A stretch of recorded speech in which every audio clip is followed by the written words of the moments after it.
morning. I'm looking for the sign-in sheet. I have not signed it yet.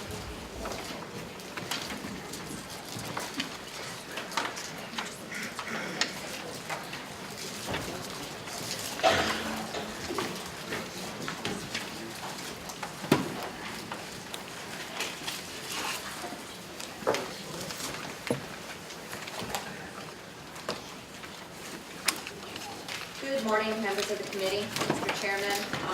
During the break, I took the time to hand out a few, three pieces of, actually several pieces, but three individual sets of information for you.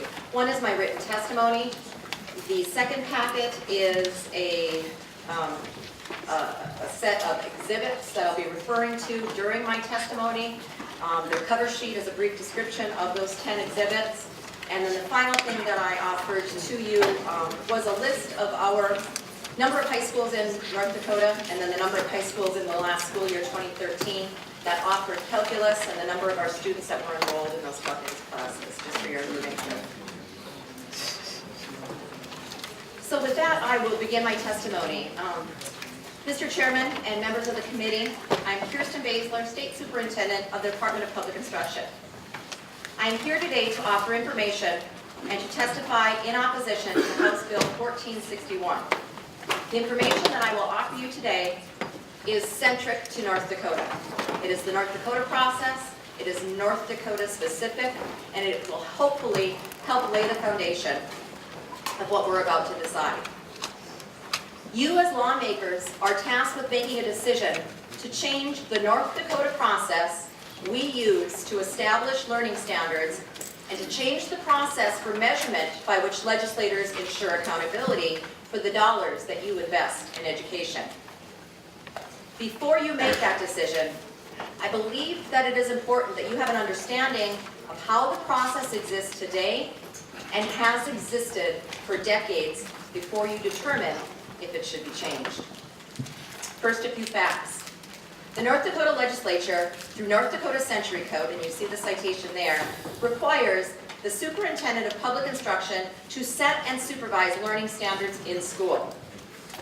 I also might mention that our North Dakota Constitution also specifically names the state superintendent of public instruction in our Constitution as the leader of education. The legislature, through Century Code, and Congress, through the 2001 reauthorization of the 1965 Elementary and Secondary Education Act, Public Law 107 through 110, requires that our students be tested each year in grades 3 through 8 and 11 on our state standards that include mathematics and reading. I will address each of these two issues as it relates to this bill, standards and assessment separately. Some history on standards. North Dakota has required uniform content standards in core subject areas for decades. Many sessions ago, the legislature determined that it was necessary to have these standards, rather than just the previous guidelines, in place to ensure that all of our state students received an equitable education of high expectations in every classroom in the state. The legislature felt that in the absence of this uniform set of expectations at each grade level, too many of our students were having their fate left to chance, and their learning was dependent on what a particular teacher or a particular district wanted to teach in that particular year. Our legislators were aware of, or experiencing themselves with their own children, too many examples of students spending a great deal of time learning about dinosaurs or social studies, and very little time learning about math and science concepts. Get across the hallway with a different teacher, or down the road in a different town, students might be learning math, science, literature, social studies, arts, and foreign languages. Since that time, at the direction of our legislature, our state's educators have been developing uniform content standards for each grade level or grade span in these subject areas. You see them listed there, I'll just mention a few. The arts, including dance, drama, music, and visual arts. Foreign languages, mathematics, library and technology, PE, English language arts, science and social studies. A process for a regularly scheduled review and updating of each set of these content area standards was established, which generally follows a 5 to 7 review year cycle.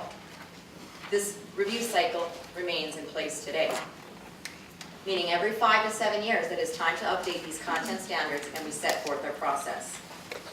The same process that we have used for reviewing and updating our content area standards for decades was used when determining our most recent revision of our math and English standards. I will outline those steps for you below and provide a timeline. April 6, 2010.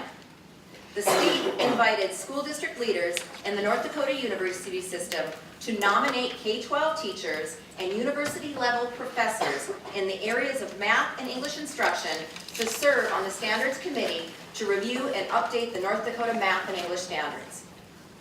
May 2010. Approximately 70 North Dakota educators were selected from the nominations to serve on the North Dakota Math and English Standards Committees. They represented big, small, private, public, north, south, west, and east schools in our great state. Exhibit 1, I would ask you to refer to that. That is a list of our teachers and their schools by which they were employed during that time. Those are teachers in your communities, in your homes, in your districts. Those are the schools they teach at. June 2nd, 2010. The national work of the National Governors Association and the Council of Chief State School Officers was complete with the final release of the Common Core State Standards. June 22nd, 2010, later that month, the North Dakota Standards Committee met and began its process of determining the next North Dakota Math and ELA standards. September 2010. The North Dakota Standards Committee released its first draft of the revised North Dakota Math and ELA standards based on the Common Core. DPI sent notice to all schools and all school personnel and issued a media release asking for public comment to be received by November 15, 2010. Exhibit 2. I ask you to refer to the actual press release and information that went out to all of our schools and our media on September 22nd, 2010. November 2010. DPI staff compiled the public comment in preparation for the next meeting. December 2010. North Dakota Standards Committee meets again, reviews all public documents, and the North Dakota Standards Committee incorporates those public comments into their work into their second draft. February 17th, 2011.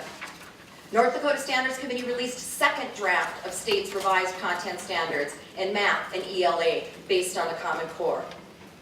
DPI again sent notice to all schools and for school personnel and issued a media release requesting public comments on the standards to be received by March 10, 2011. Exhibit 3, the media release that was sent. April 2011. North Dakota Standards Committee meets again to review public comment and incorporate those findings into the third draft of the revised state content standards. North Dakota Standards Committee submits a final recommendation to the North Dakota State Superintendent. June 2011. State Superintendent included his commentary and provided final approval. June 20th, 2011. The North Dakota Department of Public Instruction announced final release of final and official draft of the state's revised math and ELA standards based on the Common Core. DPI sends notice to all schools and school personnel and issues a media release. Exhibit 4, a copy of that actual release. 2011-2012. Many schools across our state, including Bismarck, Mandan, Grand Forks, and Fargo, began to implement the new standards during the 2011-2012 school year. July 1st, 2013. Effective date of full implementation of revised North Dakota Math and English Language Arts based on the Common Core. 2013-14. All schools are fully implementing the new standards during the 13-14 school year. Ladies and gentlemen, there are people that were on that standards committee that will speak to the details and speak to the process. But given the evidence of the press releases you have in your hands and the list of the Standards Committee members, I argue that this process in North Dakota was certainly not done in the dark of night without public knowledge or awareness or North Dakota educator involvement. I cannot speak to the process that was done on the national level, but we're not here today to change anything that is done on the national level. We are here today to consider what we do on the North Dakota level, and this is what we have done on the North Dakota level. Much has been said about states pulling out of Common Core. This is actually where we are today and the facts of those states. 45 states plus DC initially adopted the Common Core standards. Since then, the state of Indiana and Oklahoma have dropped the standards. But Indiana's legislation that pulled them out also required that a working group of Indiana teachers be involved in developing a revised set of English and math standards. It should be noted that that working group recommended standards substantially similar to the Common Core, which they had. South Carolina, Missouri, and North Carolina legislators have kept the standards in place while a new revision process begins. But they too also ordered a review process which would include teachers instead of just their state board of education and department staff making that decision. It should be noted for those of us that follow that process, it is a very politically easy thing to say that we're going to build standards better than the ones we have. We like standards, ours are just going to be higher. Talk to that working group in South Carolina and Missouri. It's a lot harder task to accomplish than it is to say is a political quote. This means, though, that the standards are firmly in place in 40 of our sister states and the District of Columbia. Has there been an attempt? Yes. But as you remember, this argument was going on last year when we weren't in session. Many attempts, but many legislatures faced the same question. And although there were many bills that were proposed, as of today, 40 states, 40 of our sister states are firmly implementing the Common Core standards. What I found most important in this information is the fact that the process we use and the process that we have used in North Dakota for decades is the process that is being replicated in other states. I have been so proud as I travel around that North Dakota has always given the authority and the responsibility of setting content standards to a committee comprised of educators and those directly involved in the teaching and learning on a day-to-day level. When I tell others from outside our great state of this process, they are equally impressed by our wisdom and our foresight.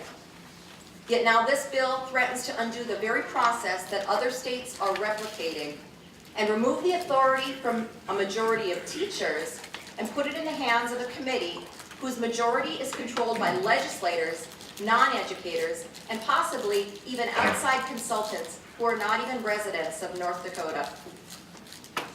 That does not make sense to me, and it is not good leadership. To add further insult to our previous wisdom, the authority of the state superintendent, who is a North Dakota citizen and is an elected official of the state of North Dakota by the residents of North Dakota to set and supervise learning standards of North Dakota, is stripped away on page 5, lines 1 through 3 of this bill, and replaced with the directive that the interim committee shall contract with an individual to serve as an executive director for purposes of overseeing the standards development process. The second issue I would address and provide background information on is assessment. As I stated, North Dakota Century Code and public law requires that our students be tested each year in grades 3 through 8 and 11 on our state standards that include mathematics and reading. Since the reauthorization of the 1965 ESEA, schools have been required to report their school's test results each year for each grade level and each subgroup. Previously, each state developed and administered their own test. This was problematic because naturally, when the reports were released, comparisons were drawn among and between states that were unbalanced, inequitable, and unfair. To provide better consistency to our students taking the tests and to our legislators using the accountability reports, states decided to try to develop a uniform set of tests. Two groups, PARC and Smarter Balance, were formed to develop a set of tests that could be used among all states. I will again try to provide some information and a timeline. September 2010, North Dakota agrees to participate in both PARC and Smarter Balance as advisory members to help monitor, learn about, and test items for each group. September 2010 through May 2013, North Dakota teachers spend hundreds of hours participating in workshops with two groups and personal time investigating the two assessments. June 2013, as the new state superintendent, I invited North Dakota educators from across the state to a 2-day conference in Bismarck to help determine what North Dakota's next state assessment should be. Nearly 150 North Dakota educators heard from PARC and Smarter Balanced, and we also explored the possibility of buying our own tests from a third-party vendor again. Please see Exhibit 5. Names of people from your communities, your school districts, of those nearly 150 teachers that attended that 2-day workshop. At that workshop, the message was clear. North Dakota educators felt the two groups were similar in their offerings and advantages to North Dakota, but they absolutely did not want to go out and make their own test. Comments I received included the desire to share materials with their colleagues, collaborate on ideas, resources, and professional development with their colleagues in South Dakota, Montana, Iowa, Wyoming, and others across the nation instead of trying to create the teaching and assessment supports of a test on their own. They also stated they felt that we would be no better off than we were before making our own, because students and legislators wouldn't know how they stacked up against students in another state if we were giving our own assessment again. July 2013, North Dakota announced its decision to become a governing member of Smarter Balanced and discontinued its membership as an advisory state with PARC. Exhibit 6, the actual media release. July 2013 to current. Over 130 North Dakota educators became involved in the process to write, develop, align, and score the new assessment through Smarter Balanced. Exhibit 7. Please see the list of higher education personnel, DPI personnel, teachers, administrators, instructional coaches. 130. Most recently, a completely open process for educators, parents, and all community members was conducted to help determine the benchmarks for our test results. Please see Exhibit 8. Never before in the history of our state have North Dakota educators had the opportunity to be so involved in the development of test questions, the alignment of the tests or the scoring of the answers on the assessment we administer to our students. Previously, we have simply had to purchase off-the-shelf tests that were already created. Remember Iowa Basic Skills? Or at the very least, we had to purchase individual test items that were available from vendors. The state legislature currently requires tests whose questions are developed by people we don't even know. The interim assessment, NWEA, and the ACT are both required by North Dakota law, and both are tests whose questions are written without North Dakota educator input. We simply do not have the psychometricians living in North Dakota who are necessary to ensure those test items are diversely compatible, can be transcribed into Braille without losing their meaning, and have text-to-speech capability.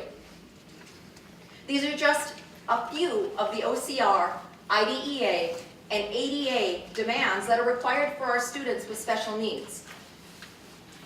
Our previous state assessment required us to purchase test questions from a company called CTB, then simply package these test items together and administer them to our students. We had no idea who wrote and tested those questions or what their intent might have been.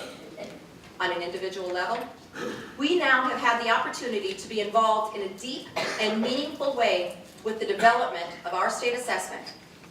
Do we really want to go backward? My colleagues, state superintendents and commissions of education from the 20 states who make up Smarter Balanced control the governance of our group of Smarter Balanced states. We make the decisions and we determine the direction. The employees of Smarter Balanced work for us as a governing body. We are their governing board. Especially important is the fact that regardless of our size, North Dakota has equal influence and authority. In Smarter Balanced, one state equals one vote. That is drastically different than when I first started in education in North Dakota. North Dakota had no say and no influence in what test items were created by companies or what publishers chose to print for resource materials. Everything in my first years of education was geared toward meeting the needs and desires of the large states like Texas and California. It was a matter of supply and demand. One misunderstanding that I would like to clarify has to do with the fact that since our contract with Smarter Balanced declares that North Dakota agrees to accept the Smarter Balanced standards, many assume that means we have automatically lost our right to set our own English and math standards. That is absolutely incorrect. The agreement to adhere to Smarter Balanced standards refers to testing industry standards, not subject area content standards of math and English. Every industry has standards. Airplane manufacturing has standards. The banking and insurance industries have standards. The standardized testing industry has standards as well. The agreement North Dakota signed simply agrees in that area that we will adhere to the use of reliable, valid test items and agree to administer the assessment using best practices of the testing industry.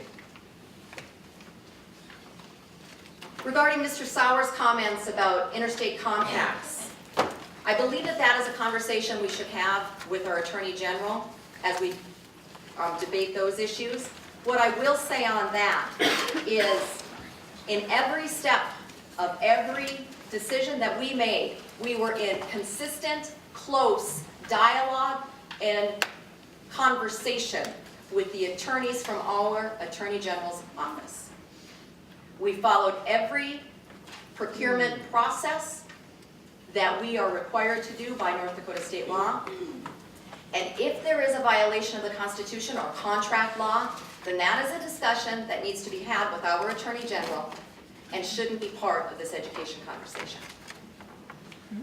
A few final items, and I think it's a good conversation to have, because if we are in violation, absolutely, we are setting an example for our next generation.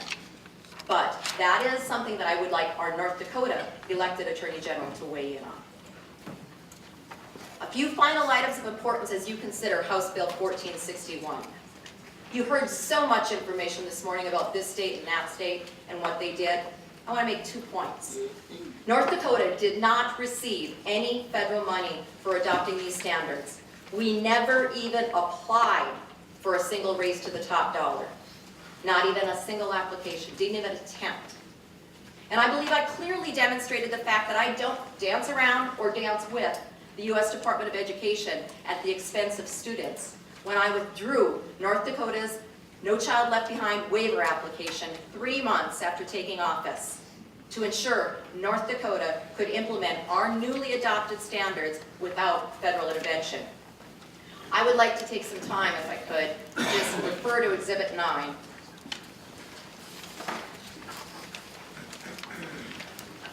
And it is the one titled Press Release. I will note that the North Dakota Education Association, the North Dakota School Boards Association, and the North Dakota administrators, the North Dakota Council of Educational Leaders were all there. And it says,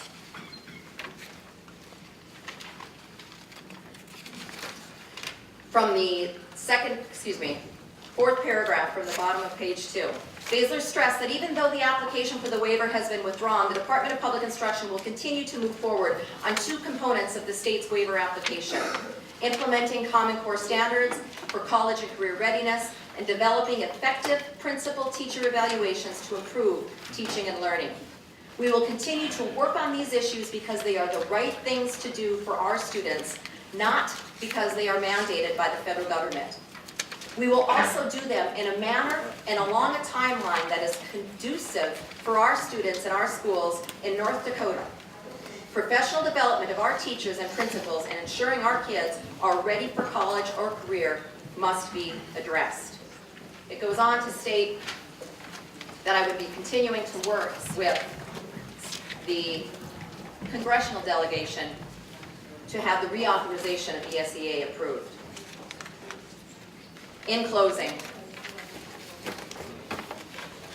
the people of North Dakota have historically expected two very basic things from their public education system: local control and leadership from the state in setting expectations and providing support. House Bill 1461 strips away that leadership and leaves our school districts fending for themselves without direction, proper resources, and personnel, while the state goes backward in time to conduct activities such as those listed on page 4, lines 12 through 18, where it states the interim committee shall review the standards used in California and Massachusetts prior to the Common Core, to try to rewrite something that has already been decided years ago by a highly qualified group of North Dakota educators. You have in your hands hundreds of names of educators who have contributed to both the standards work and the assessment work. Again, I say people from your communities, your school districts. I ask you, are you really going to tell them that their work is not worthwhile and that a group of legislators and their appointees or their contractors from out of state can do a better job for your students than they can? I urge a do not pass recommendation on House Bill 1460. Thank you, Superintendent Baesler. Mr. Chairman, I was going to stand for questions, but I would ask if there are other people from out of town. I'm available all week. Do we want to take questions? Yeah, let's take some questions. Okay. We'll get to them. Representative Koppman. Thank you, Mr. Chairman. Ms. Baesler, in your testimony you talked about the way we've done things for a long time and how the superintendent has traditionally done things. Do you think that the legislature should have a role in determining the policy that will ultimately drive our education system, or should the superintendent of public instruction be the lone driver of that policy?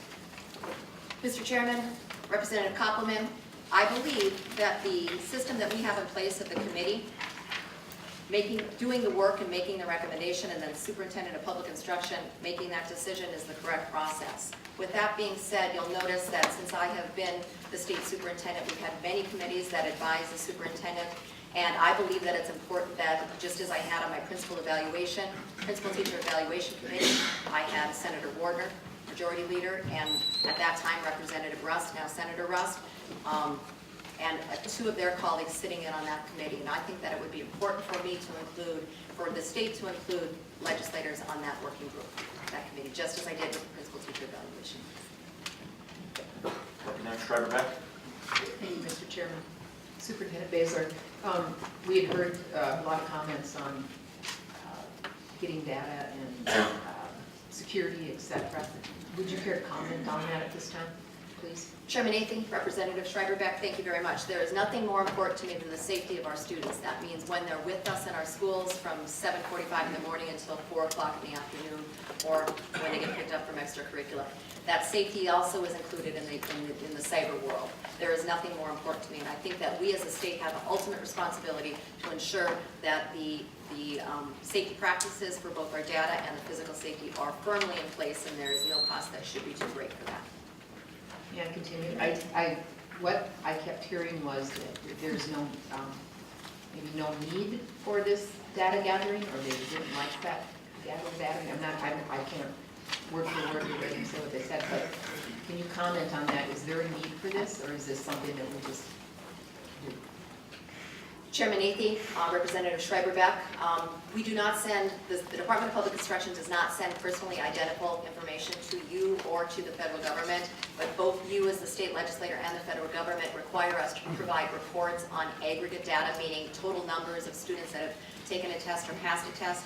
There is a bill being heard in the Senate Education Committee this morning. I believe it was started at 9:30 this morning, introduced by Senator Pullman, that I believe addresses some of that. I've worked with Senator Pullman. I believe there are some other bills that have been worked on in this chamber as well. And so that is something that we are working on. One of the things that I do have to point out is that the local school districts do have the opportunity to collect information that's valuable to them beyond what is required by the state. And so again, that's a local decision. But again, a different agency, the Information Technology Department, is the one that manages that SLDS system. And so they really are the experts on that. We're just one member of that committee. Representative Rohr. Thank you, Chairman. Maybe Thank Superintendent. you, Mike.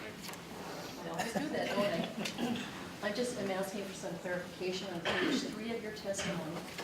It indicates here that on April 6th, there was a group of people brought together to serve, in the areas of math and English, to review and update the North Dakota standards. So there, we actually reviewed our own standards. Is that correct? Page 3, I'm sorry. I will find a page. April 6, 2010. Is that what you're? What began on April 6th was we began the process to receive nominations for those to serve on our committee that would review our next North Dakota standards. All right, then the next bullet point, in 2010, they were selected, and then finally on June 10th, we actually received from the NDA the actual Common Core standards. So my question is, was there a comparison done between our standards in math and English versus the Common Core? And secondly, after hearing Mr. Ketterling's testimony on how his research had indicated that our math standards were so above standard, was there an actual statement then that North Dakota's math and English standards were substandard and therefore we went to the Common Core standards? Chairman Nathy, Representative Rohr, members of the committee, in preparation for the first convening of the committee of our North Dakota educators, there was a document, we call it a crosswalk. There was an actual crosswalk that was done between our existing, at that time, the 2010 existing standards and other documents, the proposed Common Core standards, proposed other state standards that were rigorous. There was an actual crosswalk done item by item, standard by standard, that compared in many different ways the rigorous and the validity of each standard. We have those. We have the crosswalk was done from 2 different perspectives as a research. We have both of those research papers, and they are posted on our website, and I can get you the link. May I continue? You may. If you could get the committee copies of that, that would be great. They are pretty voluminous. May I get the committee copies of the link to our website where they're Okay, that would posted be in its appropriate. entirety? Work great. Yeah, thank you. Superintendent Baesler, to follow up on Representative Rohr's question about reviewing standards, you say 5 to 7 year review cycle. Is that in code, or can we do that every other year? I mean, are we stuck with 5 to 7? Chairman Nathy, great question. No, it's generally 5 to 7. Sometimes things come into play that cause us to do it sooner. Some things come into play, like for instance, the social studies. The Association of Social Studies Teachers were working on a revision, and so we wanted to make sure what their recommendations were, so our social studies teachers that belong or that were teaching in our state had access to that and what their professional association. So it's a guideline. So yes, short answer, we can do it sooner or longer than 5 to 7. And that's your decision? Yes, it usually goes into with great influence. It's my decision, my final decision ends with me, but with great input from those content teachers, Okay. our state's content teachers. Representative Zupke. Thank you, Chairman Nathy. Superintendent Baesler. A common question I get or concern in western North Dakota from a lot of teachers is that there are so many students coming in from out of state, Louisiana, Idaho, Nebraska, wherever, and it takes those teachers a long time to try and get those students to where they're homogenous and they can actually start doing some instruction. My question is, are they correct in assuming that Common Core will address some of those problems, or are they misled? Chairman Nathy, Representative Zupke, members of the committee. They are correct. And that is exactly why the National Governors Association really, and especially the governors from states like North Dakota that have military bases, it's exactly why they began asking that question. I could tell you a personal example of when I was a vice principal. I had 3 students coming in from Arizona, and they were, by all measurements, a very involved family, very intelligent kids, but they had done very, very poorly on their first state assessment in North Dakota. They came from Arizona. And they did very, very poorly, and we knew that they were bright, intellectual kids. And so we as a staff dug deeper into why they didn't do so well on our North Dakota state assessment. And it wasn't because ours were so much better or harder or whatever, or theirs were so much poorer. It was because our standards weren't matching up. They had actually missed, the 3rd grader had actually missed fractions, the foundation of fractions by moving from from Arizona to North Dakota. So we needed to catch them up. Thank you. Representative Schatz. Thank you, Mr. Chairman and Superintendent Baesler. What are the possible methods for the state of North Dakota to remove itself from the Smarter Balance Assessment Consortium? It would take a signature of myself and the governor. Representative Schreiber-Beck. Thank you, Mr. Chairman. In previous testimony, we had asked the question of cost. And I don't know if you can weigh in on this or not, if you have any experience. But looking at the bill and looking at what the bill, what we think the bill requires, do you have an estimate of cost? Or would you dare, or can we research that? Chairman Nathan, Representative Schreiber-Beck, our fiscal manager, Stephanie Gullickson, has researched that thoroughly, and we can get that to you. We can tell you what it has been cost us to historically do that. I can't predict, because it hasn't been assigned to me, how the Legislative Management Council might choose to go about it, but we can give you historical costs on what it has cost us to revise. Because again, we just completed our FIED standards. We just updated those. Representative Schreiber-Beck, I've also asked council for that same question. They're working on that too. And when I get it, I'll get it to the committee. Representative Olson. Thank you, Mr. Chairman. Superintendent Baesler, do you know if when Governor Hoven and Superintendent Sandstead signed the initial memorandum of understanding with Smarter Balanced, if we had ever had a fiscal analysis of what the implications of that membership would be, or a legal analysis of what the legal implications might have been? You mentioned that the Attorney General attorneys had been involved in this process at that time, and again here in November when we signed again the latest memorandum. And I'm just curious if you know of anyone having done a fiscal or legal analysis for our joining this consortium. Chairman Nathan, Representative Olson, members of the committee, I am not aware, but that doesn't mean it didn't happen. But since that was before my time, I'm not sure if there was a fiscal analysis of the cost of that. What I do know now is that our price per student for the test is drastically reduced compared to what we used to have to pay when we were purchasing test questions from CTV. Our average cost per test for our students previously was right around the $40 mark, and we are expecting about a $16, $17 per student cost for this new state assessment. All right. Seeing no other questions, thank you. Let's have some of the out-of-towners who want to testify. Can you clear up or explain to us the copyright issue, how all that works? And Representative Meyer brought it up this afternoon and kind of jogged my memory here. So can you help me clarify that a little bit? Chairman Nathan, members of the committee, for the record, my name is Kirsten Baesler, State Superintendent of Public Instruction. I get that question often, and as a former library media specialist who spent most of her years teaching kindergartners through 6th graders about copyright, it's one that I appreciate talking about. So copyright, what does that mean? We have licensing, and the Common Core is licensed, and therefore it is copyrighted. So there's a licensed trademark, if you will, of Coca-Cola or Pepsi. And so you cannot advertise something as Pepsi or Coca-Cola without the permission of the owner of that company. You cannot use, our school districts cannot use a Disney symbol or a Disney image in our school districts because that is a copyright image. Unless, of course, you have permission from that company or that vendor or whoever holds the licensed trademark to say that you are using copyright or that you are using a copyright or licensed trademark image. But what that does not mean is that for educational purposes, our copyright law is very, very clear that for educational purposes, you can use parts of and therefore parts of and segments of and give credit to. We stress with our students all the time that if something is copyrighted or if something is written by another author, you have to give credit to it. And so to copyright does not mean that you cannot change something. It means that you have to receive permission from that person before you change it. So when they say that the Common Core is a copyrighted, licensed set of standards, that is absolutely correct. But if you are going to advertise that you have a Common Core state or you have joined Common Core, you cannot change. That does not, you cannot change, and you cannot add up to more than 15% of it, because then it becomes more like Pepsi than it does like Coke, if you will. And so they don't want you to change that.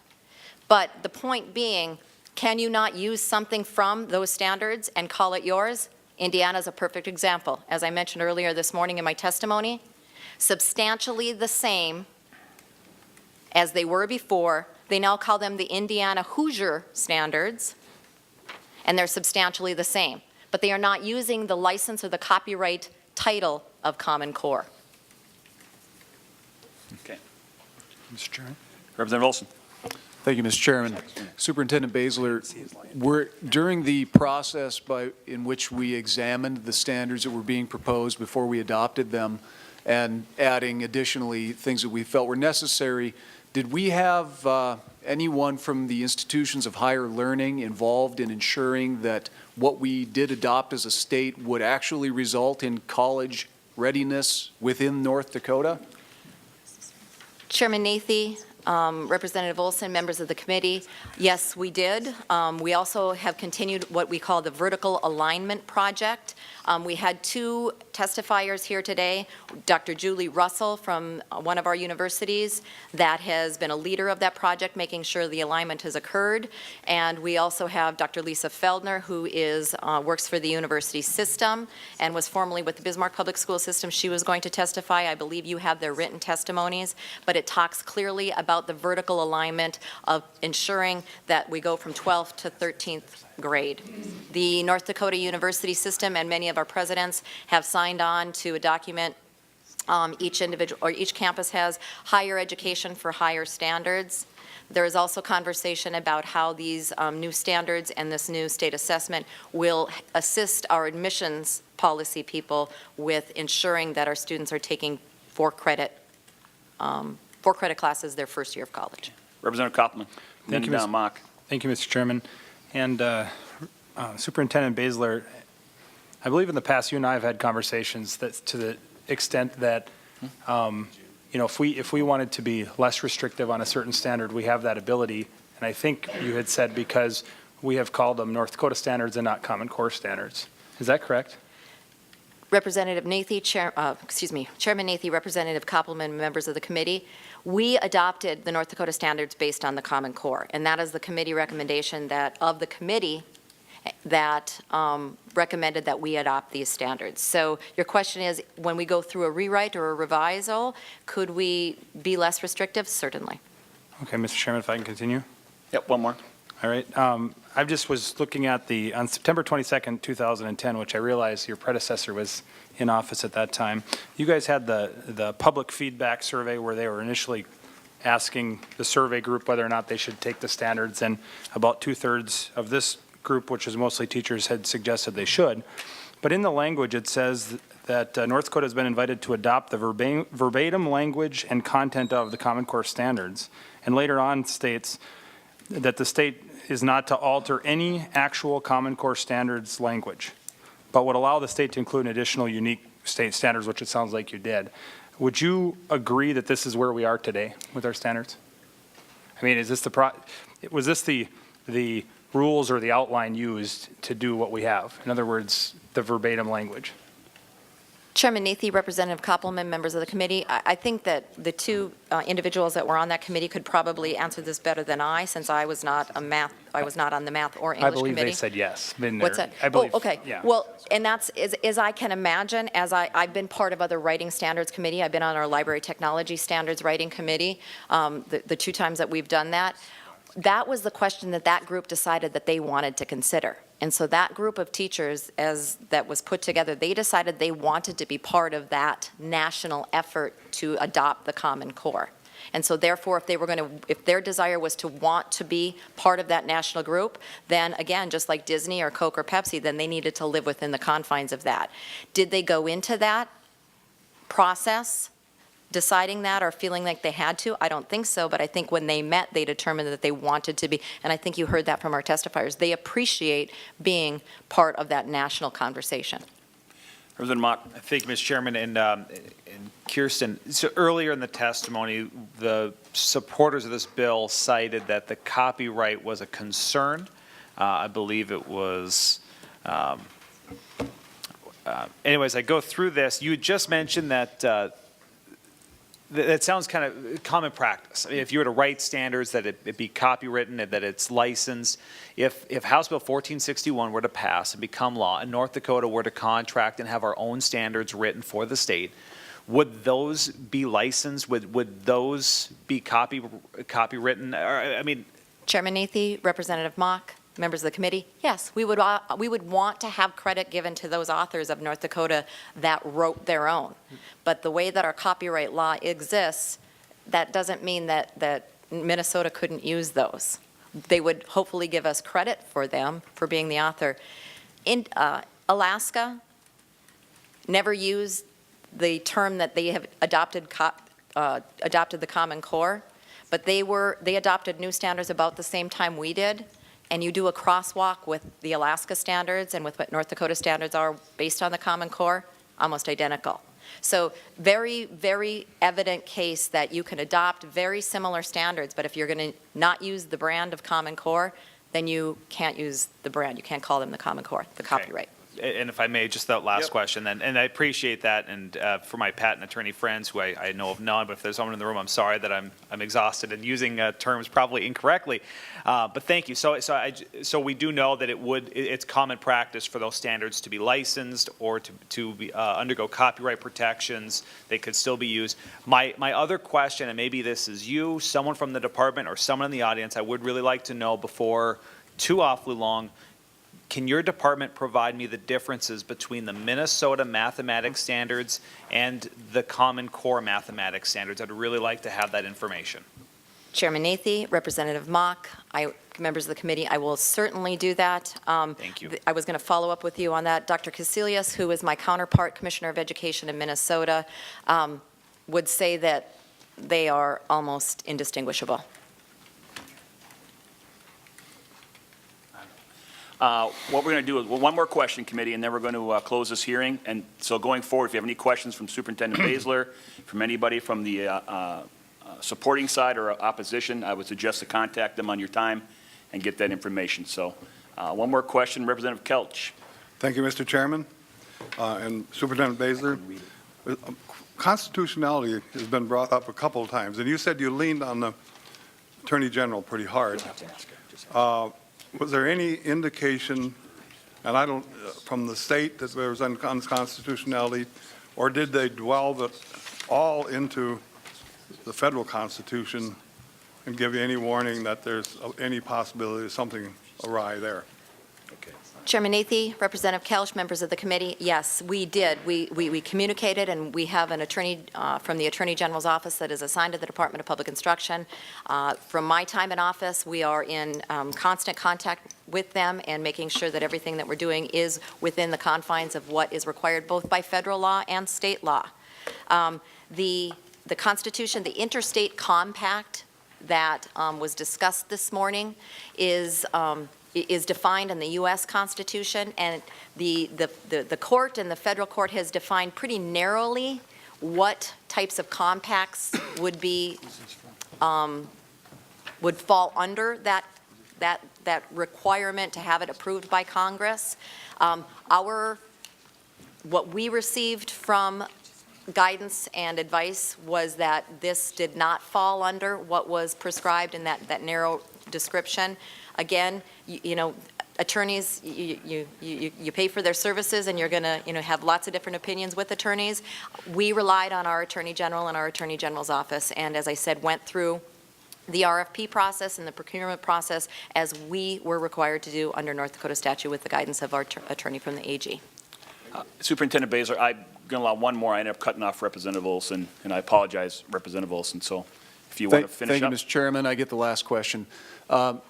Superintendent Baesler, since it sounds like we might not be stuck under the copyright clause necessarily due to the fact of how we've branded the standards, so is it theoretically possible with our current membership within the consortium to say the math standards in particular, we need to modify them beyond 15%? Actually, we're thinking about just taking Minnesota standards and taking those over. Can we do that under the current arrangement that we have? Is that possible? Chairman Athey, Representative Olson, may I clarify your question and still remain part of Smarter Balanced? Is it? Yes. Yes. Yes. Again, for a time, Alaska was considering joining Smarter Balanced. They just chose not to because of some other limitations, but they have never been a Common Core state. But their standards aligned so closely to the standards that we are operating under that it would have been an opportunity for them. So yes, as long as, and that would have to be a question that we would determine in North Dakota. So let's say in 3 years, it's time to convene another committee of standards, of math standard and math content experts in the state, like Ms. Mitzel and Mrs. Birch were part of, and we adjusted some things, we changed some things. Well, then it would be, the next question would be, do they still align closely enough for us to have the Smarter Balance test be a good match to what we're teaching? And so we wouldn't need to take the brand in order to be part of Smarter Balanced. All right. Thank you, Superintendent Baesler. All right, with that committee,